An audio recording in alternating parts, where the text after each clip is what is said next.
Bonjour et bienvenue dans Voix plurielle. Je m'appelle Delphine et ici on parle avec empathie de vies différentes pour une même humanité.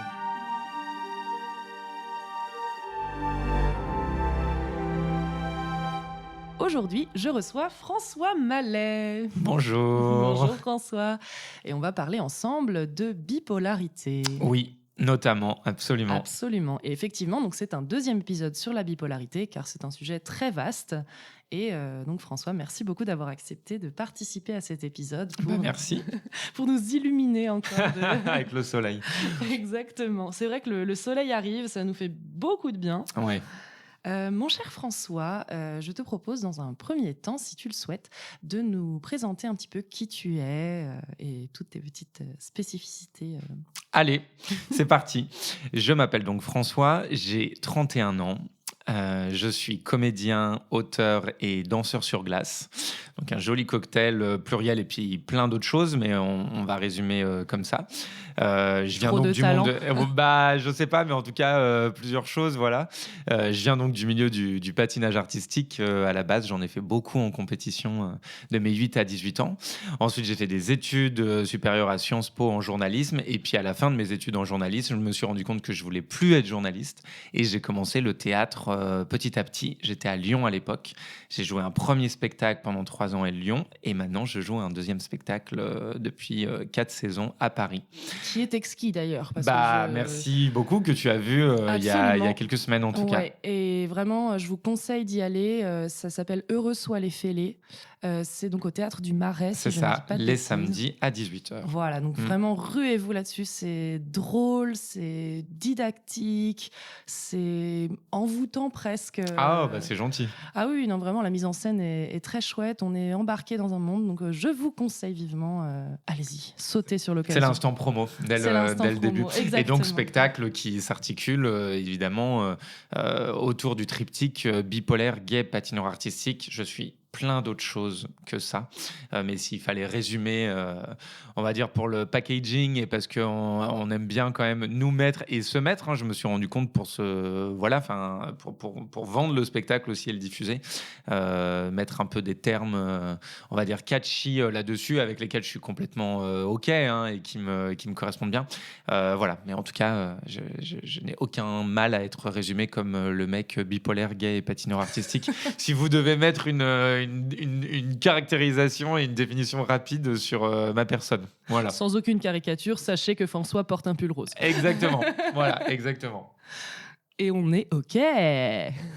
C'est OK avec ça. Absolument, car c'est une couleur qui va très bien au teint. Oui, absolument. Le printemps est là. Absolument. Eh bien, en tout cas, merci pour ces petites présentations qui nous teasent un petit peu ta richesse. Je propose que, déjà au départ, même si on a déjà fait un épisode sur la bipolarité, je propose qu'on repose un petit peu certaines bases avant d'essayer d'ouvrir un peu sur une perception un peu plus personnelle. Très bien. Voilà. Donc, c'est vrai que la bipolarité, comme on le rappelle, c'est dans son nom, hein, bipolarité, double pôle. Donc c'est vrai qu'on a deux pôles de l'humeur, entre guillemets, qui sont atteints dans certains moments. Exactement. Voilà. Sinon, c'est une grosse variation globale. Oui, exactement. Ça va dépendre des personnes qui souffrent de ce trouble psychique et qui vivent avec plus ou moins bien. Et puis, on parle de spectre du trouble bipolaire parce qu'il y a différentes formes. Et puis, même dans les catégories, chacun vit sa bipolarité de manière différente. En tout cas, si on devait définir un peu, il y a surtout 2 types de bipolarité qui sont très connus, qu'on appelle bipolarité de type 1 et de type 2. Parce qu'ils n'ont pas du tout d'imagination. Exactement, pas du tout d'imagination. C'est très médical et très catégorisé. Dans les 2 types de bipolarité, évidemment, comme son nom l'indique, tu le disais, c'est une alternance de phases dépressives et de phases qu'on appelle maniaques. Donc, dans le jargon vulgarisé, c'est des phases up, des phases d'excitation plus ou moins intenses. Et on va dire que dans le trouble bipolaire de type 1, c'est l'alternance de phases dépressives caractérisée. Ça veut dire que on parle pas de déprime passagère que tout le monde peut connaître.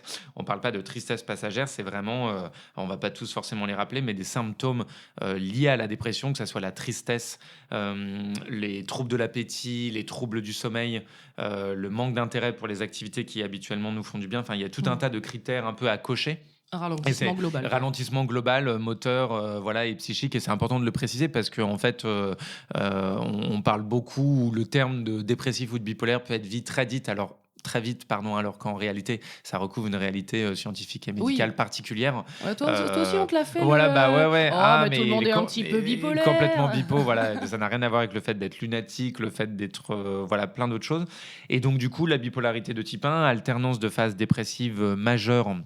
Bien carabinée et de phases qu'on appelle maniaques, donc avec une excitation très haute, pour le coup une accélération du rythme psychique et physique également, logorée, pensées qui vont très vite, multiplication des activités, beaucoup moins de sommeil, prise de risque, comportement à risque.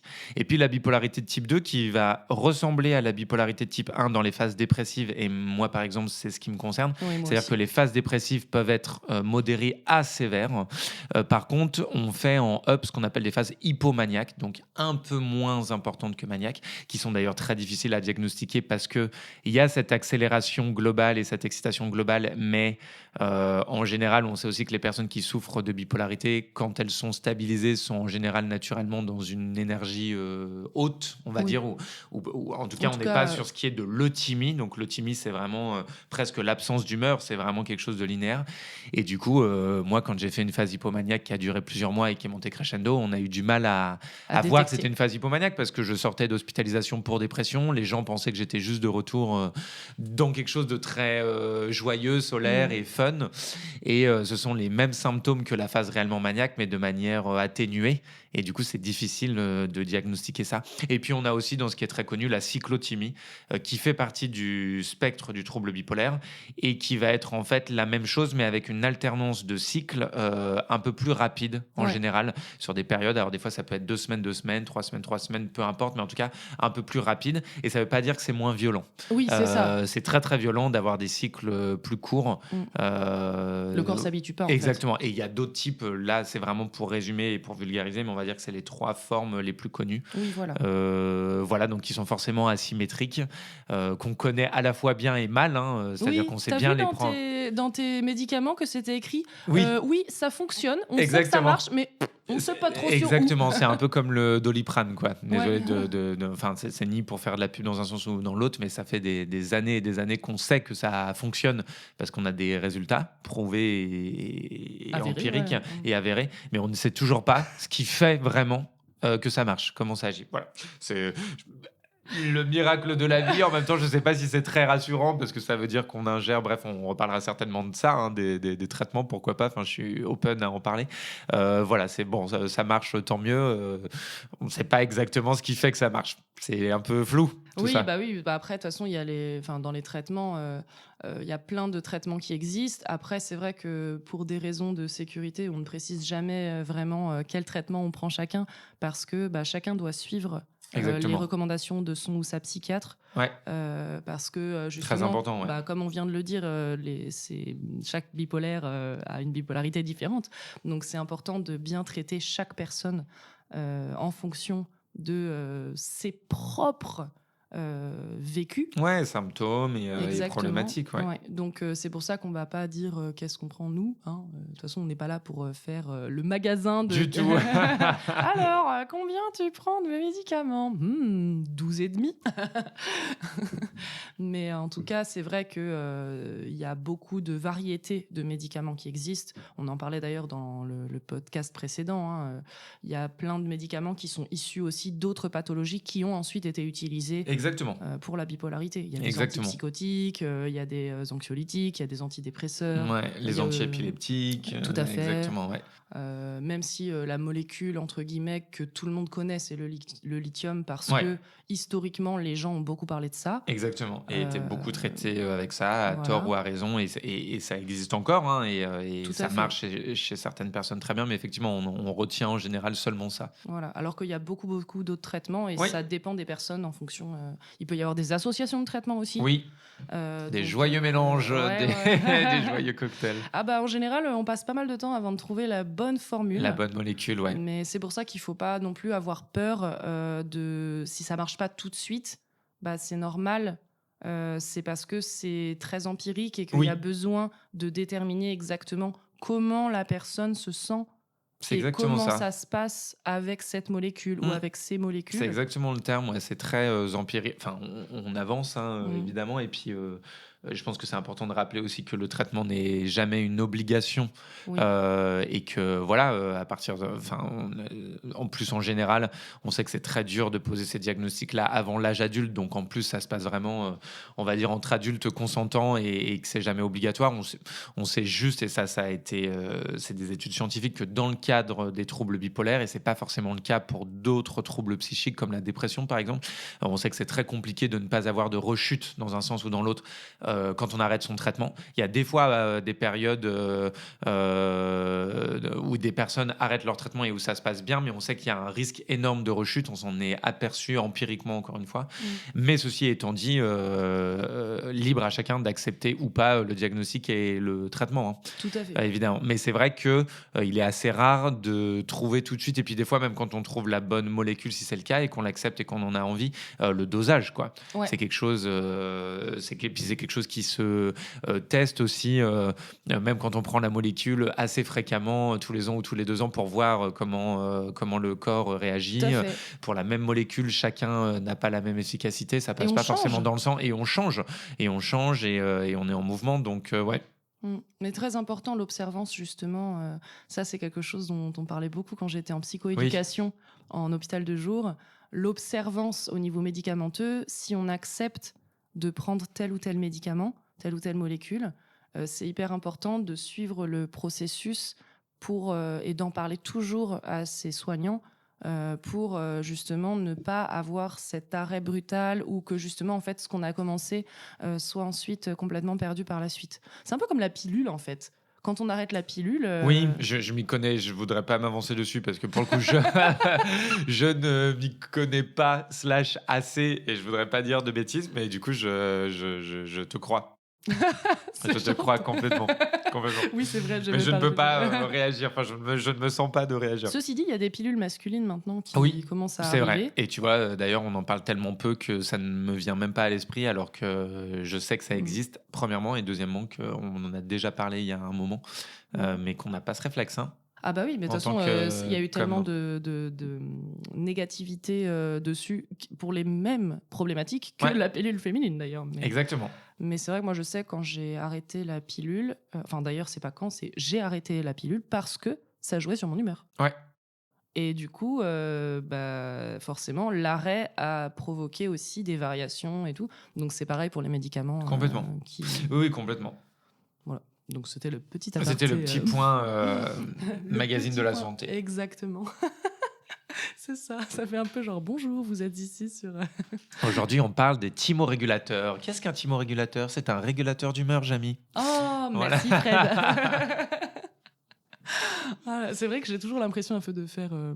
C'est pas sorcier. Ouais, Par oui, moment. oui, je sais pas. Non, mais en tout cas, c'est important. Je pense que là, comme ça, on a posé Oui, on a posé le un peu cadre, le cadre. un petit cadre de ce que c'est. Voilà. Et je pense que de toute manière, ce qui est le plus important, c'est que s'il y a des questionnements, s'il y a des choses où on se dit ah mince, est-ce que peut-être machin, le plus important c'est d'en parler Oui, parce que justement les professionnels de santé sont là pour essayer de démêler un peu ce qui se passe. exactement. Attention à l'autodiagnostic. Oui, oui, oui, oui, tout à fait. Qu'on a Surtout tous, en disant ça, je me qu'on a tous permets de fait. le dire parce que qu'on a tous fait, oui, dans une certaine mesure, c'est-à-dire qu'il est hyper humain et même, enfin, je veux dire, je suis pas médecin, mais j'avais presque envie de dire, enfin, c'est pas conseiller le mot que je cherche, c'est hyper humain et hyper, oui, presque rationnel et conscient quand on commence à s'interroger. Moi, avant de passer par les urgences de l'hôpital Fernand Vidal, qui est d'ailleurs maintenant juste à côté de chez moi, donc C'est pratique.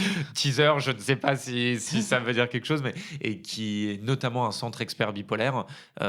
J'ai fini par me renseigner au milieu de mes nombreuses dépressions quand je suis retombé pour la 5e fois en dépression parce que j'avais bien senti que je commençais à m'interroger sur tiens, les derniers mois, moi, est-ce que j'étais pas quand même un peu up? Et c'est ultra humain et même positif, je trouve, de taper sur n'importe quel moteur de recherche, par exemple, intuition, bipolarité ou que sais-je, ou bipolarité, qu'est-ce que c'est? Et on trouve quand même des informations Oui, qui sont exactes et qui permettent de donner une première idée. Et ça, je pense qu'il ne faut pas s'arrêter de consommer ces informations-là. Ça n'a rien à voir après avec un potentiel diagnostic, oui, comme on disait tout à l'heure, basé sur des symptômes très précis, des périodes de vie très précises qu'on ne va pas pouvoir forcément autodiagnostiquer. Mais par contre, je pense qu'il ne faut pas du tout se priver. Enfin, c'est très bien dans une certaine mesure d'aller voir, même ne serait-ce des fois que sur des forums, des gens qui peuvent parler peut-être de signes qu'on a. Par contre, il faut vraiment en complémentarité avoir l'avis. Et puis des fois, le premier avis n'est pas forcément le bon. tout à Et fait. c'est On n'est ça qui est pas marié avec fatigant. son praticien. Et c'est fatigant dans le parcours des fois. Mais en tout cas, l'autodiagnostic de se dire j'ai lu ça et donc c'est sûr j'ai ça, ça c'est un peu dangereux. Ouais. Mm. Mais par contre, ça peut Mais très permettre tentant. d'ouvrir. Ça permet d'ouvrir, ça permet d'être Mm. dans une première libération de la parole et Mm. de sortir parfois du déni. Se sentir plus légitime peut-être à Ouais, consulter. aussi, exactement. Donc Ouais. ça aide pas mal quand même. Et en plus, après, comme tu disais, on n'est pas marié à son praticien. Dans le parcours de soins, il y a le ou la psychiatre, le ou la psychologue. Ouais, Il peut y avoir aussi des infirmiers ou des infirmières, ouais. des thérapeutes variés. Divers et variés, Voilà. généralistes s'il faut, donc ouais. Ça peut être justement. Et d'ailleurs, dans les diagnostics, ce qu'on oublie de dire aussi, c'est que comme la bipolarité fait partie justement des troubles psy, c'est aussi un trouble qui amène souvent d'autres troubles dans Oui. le diagnostic. Il y a beaucoup de comorbidité, oui, comme on dit, ouais, exactement. Exactement. Donc, Parce que c'est pas assez fun tout seul. Non, bah non. Sinon, on Ah. s'ennuie. Hein. Bah oui, bien sûr. il y a- Juste une alternance de phase dépressive et maniaque, franchement, on s'ennuie. Bah oui. On c'est- peut c'est- encaisser plus. Bah oui, genre l'anxiété.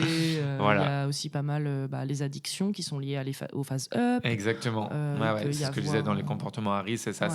ça va de pair. Ça va pas forcément avec, mais ça peut aller du coup dans ces comportements à risque avec l'arrivée et le maintien d'addiction, ouais. Plus ou moins importante d'ailleurs. Mm. Et donc voilà, il y a plein de choses. Le TDAH, il peut y avoir aussi des personnes qui ont des troubles neurodéveloppementaux, donc elles ont depuis la naissance, Ouais, et que justement ces troubles neurodéveloppementaux ont déclenché, parce que terrain favorable, exactement. la Une bipolarité, bipolarité, ou ouais, comme complètement. l'autisme par exemple. Complètement. ce On genre sait de qu'il y a choses. beaucoup d'errance médicale des fois entre un diagnostic de bipolarité et un diagnostic de trouble borderline. Tout à fait. Ça, moi, dans mon entourage, c'est ce que j'entends le plus pour avoir côtoyé des personnes qui ont pu avoir un diagnostic puis l'autre ou qui n'ont pas de diagnostic, et c'est très bien parce qu'il n'y avait pas besoin au final de poser de diagnostic, mais c'est quelque chose, j'allais dire, moi j'ai eu la chance, c'est pas tellement une chance, c'est que pour le coup apparemment c'était suffisamment clair que ce qui me concernait c'était un trouble bipolaire et pas borderline, mais des fois nous sommes des êtres complexes et c'est normal et c'est très chouette humainement. Et des fois, quand je dis errance médicale, je le dissocie de erreur médicale, Tout à fait. et que ça peut être difficile. Et en tout cas, on rapproche souvent ces deux troubles quand ils sont mal connus. C'est pas exactement la même chose. Et je suis pas un spécialiste du trouble borderline, mais c'est des manifestations qui, je mets des gros guillemets, le grand public peuvent sembler similaires Oui. et qui ne le sont pas. Mais c'est très difficile, cette question-là. Ah, mais bien C'est sûr. de la juxtaposition et du flou entre ces deux troubles-là. Et en plus, le domaine de la psychiatrie, c'est un domaine extrêmement vaste. Donc, du coup, un praticien peut être spécialisé dans un ou quelques troubles, mais pas tout. C'est un peu comme si Exactement. on disait, bon, bah voilà, t'es informaticien, répare-moi mon ordinateur. Bah, désolé, moi, je m'occupe juste des logiciels à l'intérieur, Exactement. pas du hardware. Exactement. Donc, c'est des métiers très larges, Ouais. et on en manque. Donc, on n'a Cruellement. pas forcément beaucoup de Et spécialistes. ça va pas en s'arrangeant. Spoiler Ouais. alerte. Oh mon Dieu, les dernières élections. Ouais, spoiler alerte. Il y a toujours aussi peu de moyens Ah là dans là. le public, en tout cas. Oui. Bah d'ailleurs, si vous voulez voir des petites vidéos marrantes, François sur son Instagram A commencé à en faire. Oui, Ouais. elles sont trop drôles. Vraiment, je vous conseille d'aller les voir si vous avez envie de prendre un bon moment. On essaye. En tout cas, je pense qu'il y a un sujet là-dessus. Ouais, c'est oui, sûr. vrai. Ouais. Ah, puis ça va pas en s'arrangeant. De toute façon, les coupes budgétaires, Non, du tout. on est sur une base de Bah, ça a toujours été le parent pauvre de la médecine, la psychiatrie historiquement, et puis ouais, ça va pas en s'améliorant. Mm. Ouais, Bah, d'ailleurs, j'avais vu un film avec Mélanie Laurent, Le bal des folles. que je n'ai pas vu, Et, mais ouais, et donc, ce film, je crois qu'il est tiré d'un livre que je n'ai ouais, pas lu, du coup. certainement, ouais. Et c'est vrai que ça représentait un peu comment les femmes étaient traitées au 19e siècle, si je Oui, ne dis pas de bêtises. Et c'est vrai que c'était vraiment la poubelle, juste pour parquer des gens. On les mettait dans ce qu'on comprend pas, boum, psychiatrie. c'est ça, et qu'on appelait d'ailleurs les asiles psychiatriques, Ouais. et bien sûr, ouais, ouais, on les parquait, c'est exactement le Et je terme. pense que c'est pour ça qu'aujourd'hui, il y a autant de mauvaise presse sur j'ai été interné Ouais, ou en hôpital j'ai. psy, rien que Ouais. le terme fait ultra peur. Oui, Et psy, ça va un peu mieux, mais psychiatrique en entier, ça voilà. fait. C'est aller voir un ou une psychologue, c'est très, en tout cas, pas très, mais dans C'est plusieurs endroits, en devenu. tout cas dans le milieu urbain, de plus en plus, et même les mentalités ont évolué de partout, acceptées et même valorisées Oui. à certains moments, certains endroits. Aller voir un ou une psychiatre, C'est bon, il bah, y vous a, il êtes y a, fou. exactement, il y a encore du boulot pour l'acceptation. C'est vrai. Et en plus, aujourd'hui, c'est dommage parce que une hospitalisation, qu'elle soit partielle en hôpital de jour Hmm. ou Complète, ouais. complète, comme une crêpe, Exactement. En pension complète. en pension Ça complète, ressemble, je vous assure, notamment le privé, ça ressemble à une pension complète d'hôtel, c'est ça. de luxe. En termes de tarifs, oui. C'est ça. En termes de design de chambre, pas Pas forcément. forcément, on est plus Je sur vous le dis. le Formule 1. Exactement, amélioré. À la Miss Ibis Budget, mais voilà. Mais c'est vrai qu'il manque cruellement de moyens, hein, c'est une catastrophe. Ouais. En Oui, et plus, puis du coup, ça pousse de plus en plus les moyens qui manquent pour le public, quelque part, sont palliés. Enfin, le domaine privé l'a très bien compris. Et encore une fois, ça fait une énorme sélection entre les personnes qui peuvent se permettre, hein, via des bonnes mutuelles notamment, de se payer une hospitalisation dans le privé, et les personnes qui ne peuvent pas. oui, Donc parce ça qu'il y a plus laisse de en plus place. sur le carreau, il n'y a plus de place, et ça laisse en plus sur le carreau des personnes qui de base évoluent ou sont dans un milieu défavorisé, et qui ont tout autant besoin de soins. Tout à fait. Ouais, Et même en parlant de personnes défavorisées et de problèmes administratifs, exactement. la MDPH, moi je sais que je fais partie de la MDPH 92. Ouais, Donc la MDPH 92 dernièrement avait subi une cyberattaque. Donc du coup, c'était pardon, c'était le fun. je rigole, c'est pas drôle du tout. Je rigole parce que je me dis, il n'y a vraiment pas besoin de ça, c'est Bah déjà non. tellement compliqué le parcours de soins et la cyberattaque, quoi. Mais oui, et il y a eu des mois et des mois où en fait on ne pouvait plus déclarer sur le site en ligne les Ouais, dossiers. Donc la MDPH, c'est la maison départementale pour les personnes handicapées. Donc quand on a un trouble bipolaire, bah justement on peut on peut. faire cette Il n'y a rien demande. d'obligatoire, mais on peut Tout faire à fait. cette C'est demande, toujours ouais. au choix de Au choix, la ouais, à personne. la libre appréciation. Et tout à fait. Et en fait, on peut demander pour avoir notamment la RQTH, donc c'est la reconnaissance travailleur handicapé.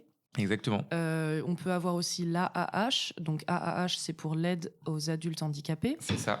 Il peut y avoir aussi, pour certaines personnes, si on est dans, par exemple, je donne un exemple au hasard, mais si on est dans des full crises d'angoisse, quand on fait des files d'attente, etc., ben, on peut demander une carte inclusion prioritaire C'est ça, je qui crois, ouais. permet justement de couper les files d'attente si besoin. Il y a aussi pour les personnes qui ont des problèmes au niveau de la mobilité, la carte mobilité inclusion. Enfin bref, c'est tout un tas de services qui peuvent être rendus par la MDPH. Ouais. Et là, bim, cyberattaque.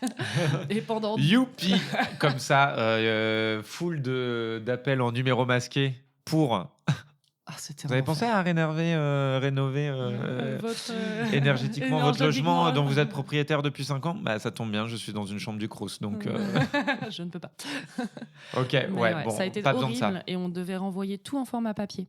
Ah, bah génial. Et du coup, bah, on envoie en format papier. Et après, à un moment donné, personnellement, moi, j'ai été convoquée pour voir la psychiatre du centre. Parce qu'évidemment, dans le centre de la MDPH 92, il y a une psychiatre. Psychiatre, bah oui.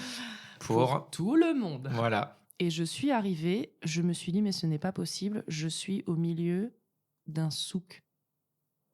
Ouais. Parce que, en fait, je peux même pas dire un marché, parce que les marchés, souvent, il y a des étals, etc. Donc là, ça me faisait vraiment cette impression Ouais. de fourmillement. Il y avait un paquet de personnes où on voyait sur leur tête qu'elles étaient en détresse. Il y avait des gens qui avaient des difficultés à se mouvoir. Il n'y avait pas assez de chaises. Et les gens qui nous dirigeaient nous disaient, bah voilà, en fait, vous pouvez attendre là. Mais il n'y a pas de chaise, monsieur. Ouais. Bah, vous pouvez attendre là, debout. Ouais. Bah non, en fait, parce que Non, je vais faire une c'est crise l'enfer. d'angoisse. Hein. Ouais. Donc, on s'assoit par terre, etc. Enfin, je me suis dit, mais ce n'est pas possible. On ne peut pas laisser des gens dans cet état. C'est même pas je fais la queue pour aller acheter le dernier iPhone. C'est j'attends Non. pour, C'est ça, pour j'attends mon pour handicap. la seule psychiatre de la MDPH 92. C'est ça. Et c'était terrible. Et bon, je ne ferai pas non plus la critique de cette psychiatre parce qu'on pourrait parler des heures de ce souci, ou en termes d'accueil, on était sur quelque chose on a fait de mieux, vrai. quoi. Oui. Mais voilà, On on a vécu passera mieux. sous silence. On a quand même donné le nom de l'établissement et le département, voilà, mais on n'en dira pas plus. Voilà, vous ferez votre étude vous-même. Mais c'est sûr que c'est un peu le parcours du combattant quand on a un trouble psy, pour essayer de s'en sortir. Ouais. Faut vraiment le vouloir, quoi. Et bah, des fois, quand on est en dépression, on veut plus, quoi. Bah, bien sûr, bien sûr. C'est un énorme. Non, mais en fait, c'est ça c'est bien ça le problème. C'est que aussi, quand on commence à consulter, il faut le dire, ou à reconsulter, on a tout à fait conscience que, en fait, c'est des moments où il est déjà, notamment, et je parle des phases plus dépressives que maniaques, où de toute façon, en phase de maniaque up, on n'a pas du tout envie de consulter, et on est plus fort que la terre entière, et c'est très grisant et très chouette. Oui, problématique pour les finances. Et problématique pour les finances à certains endroits.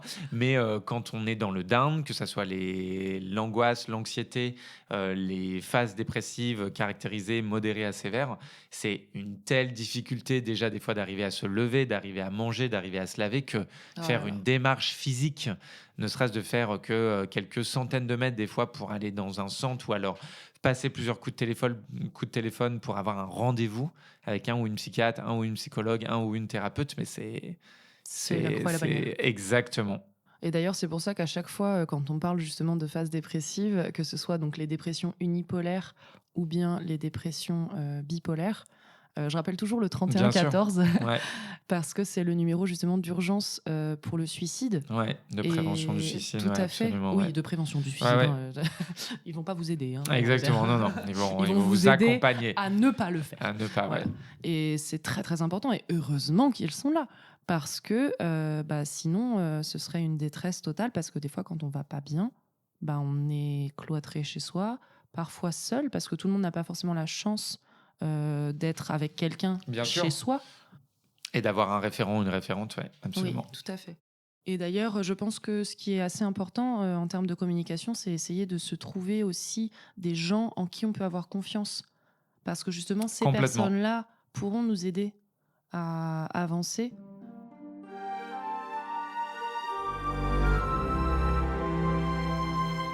La semaine prochaine.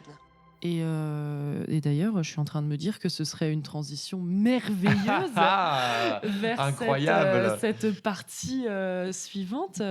Parce que effectivement, mon cher François, on parle beaucoup du trouble en soi, mais comment on vit avec? Parce qu'il y a quand même la vie personnelle, professionnelle, sociale et émotionnelle. Donc, ce podcast vous a été présenté grâce à la solution de diffusion de podcasts Castopod.